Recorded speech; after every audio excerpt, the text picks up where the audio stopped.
The evacuation of Buchenwald survivors from the Nora airfield in 1945. In late May 1945, the Nora airfield near Weimar served as a critical evacuation point for survivors of the Buchenwald concentration camp and its satellite facilities. This operation was a collaborative effort between the U.S. Army and Belgian authorities, utilizing Douglas C-47 Raisin bomber aircraft to transport the freed prisoners. Photographic documentation confirms the location of this historic event. By overlaying historical aerial imagery from 1945 with modern satellite data, the precise site of the Nora airfield evacuation has been identified. Following the liberation of Buchenwald on April 11, 1945, many survivors were in dire physical condition, requiring weeks or months of medical care at improvised field hospitals and local facilities before they could safely return home. The war had left many without a place to go, as they often did not know the fate of their families. Today, little physical evidence remains of the Nora airfield's wartime role.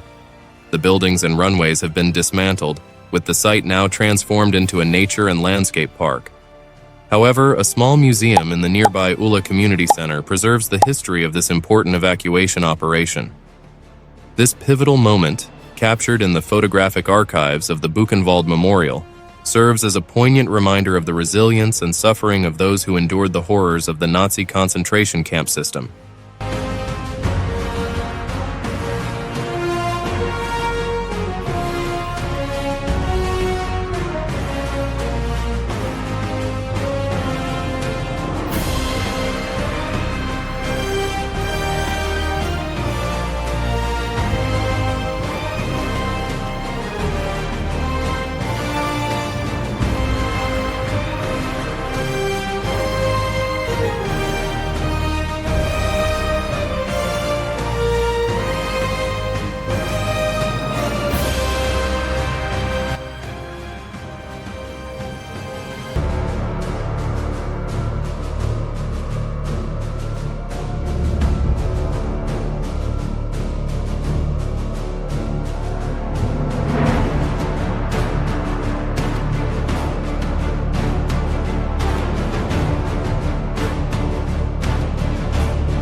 Aftermath of the liberation of Buchenwald concentration camp in April-May 1945. This historical photograph depicts survivors of the Buchenwald concentration camp shortly after its liberation by American forces in April 1945. The image shows former prisoners who had endured the horrors of the Nazi regime being transported away from the camp on American military vehicles. This symbolic moment represents the survivors' first steps towards returning to their homes and communities following the traumatic ordeal they experienced during the Holocaust. The photograph serves as a poignant visual record of this pivotal period in the aftermath of the camp's liberation, as the surviving inmates began the process of reclaiming their lives and rebuilding in the wake of the unspeakable atrocities committed at Buchenwald. On April 13, 1945, a historic meeting took place at the former Hotel and Inn of the Brethren community in Neudietendorf, Thuringia. This building momentarily served as the divisional headquarters for the 80th Infantry Division of the 3rd U.S. Army.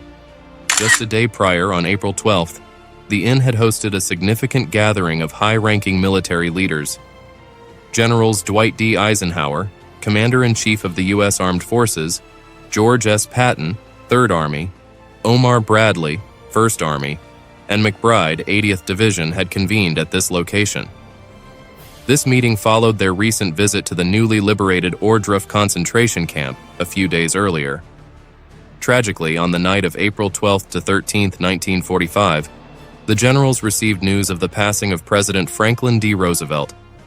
However, they were also informed of the liberation of the Buchenwald concentration camp, marking a bittersweet moment in the closing days of World War II in Europe. This location in Neudietendorf, which had briefly served as a command post, now stands as a testament to the pivotal events that unfolded in Thuringia during the final stages of the war.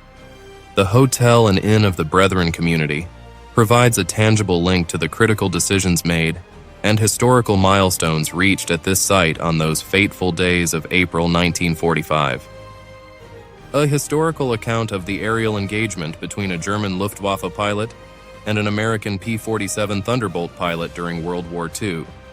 This topic explores the events surrounding a confrontation that occurred on December 17, 1944, between a German Messerschmitt Me 109 pilot, Karl-Heinz Bosse, and an American P-47 Thunderbolt pilot, Ed Cottrell, in the skies south of Bonn, Germany. The narrative provides a detailed account of the aerial engagement that took place during the early stages of the Battle of the Bulge, a major German offensive in the Western theater of the war. The account describes the movements of the German and American fighter squadrons, the orders received by the pilots, and the resulting dogfight that ensued at an altitude of approximately 3,000 meters. The story highlights the personal experiences of the two pilots, including the fate of their respective wingmen, and the damage inflicted on their aircraft during the intense aerial combat. The focus of this historical account is to provide a comprehensive and factual representation of the events surrounding this particular encounter between the German and American fighter pilots, offering insights into the larger context of the ongoing air war during the final years of World War II. A German half-track vehicle on Ohrdrufferstrasse in Krawinkel. Unfortunately, the year of recording is unknown.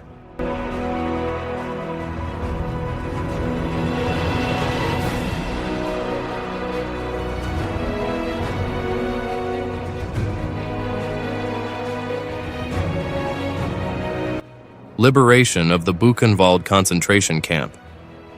On April 15, 1945, soldiers from the 5th Ranger Battalion of the United States Army replaced the 317th Regiment of the 80th Infantry Division and assumed control of the recently liberated Buchenwald concentration camp.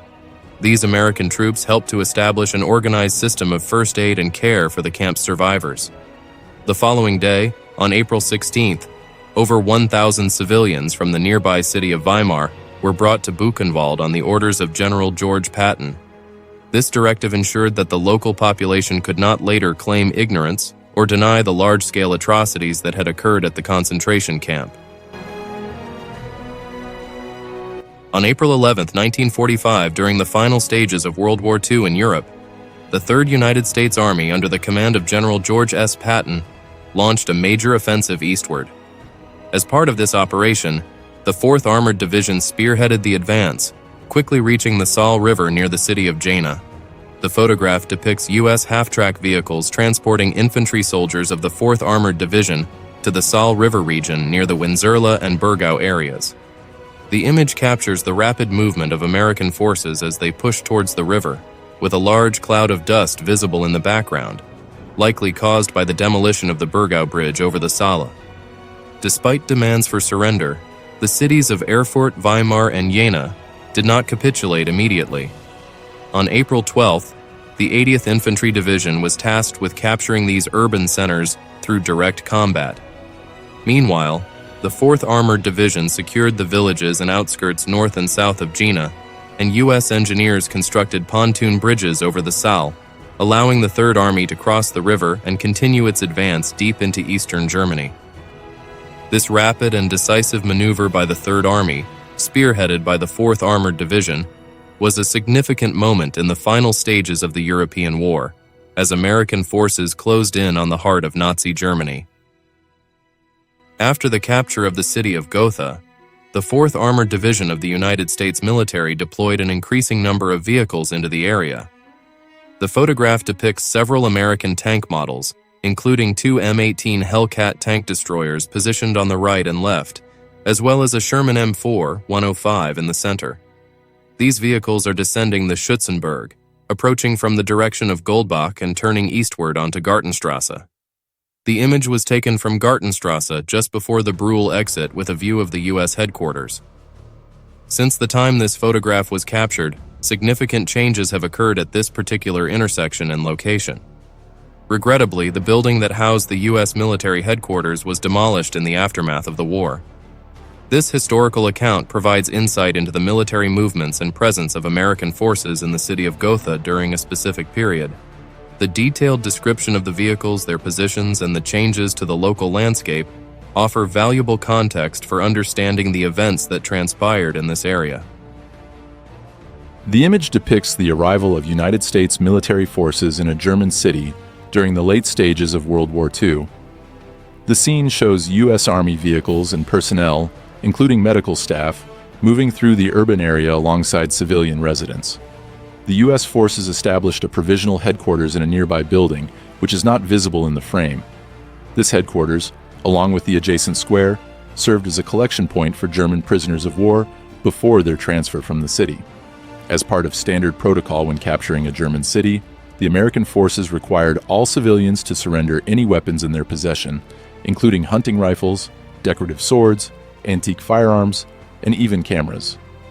This confiscation of civilian cameras resulted in a relative lack of photographic documentation of the U.S. invasion and liberation of the Thuringia region from the German perspective.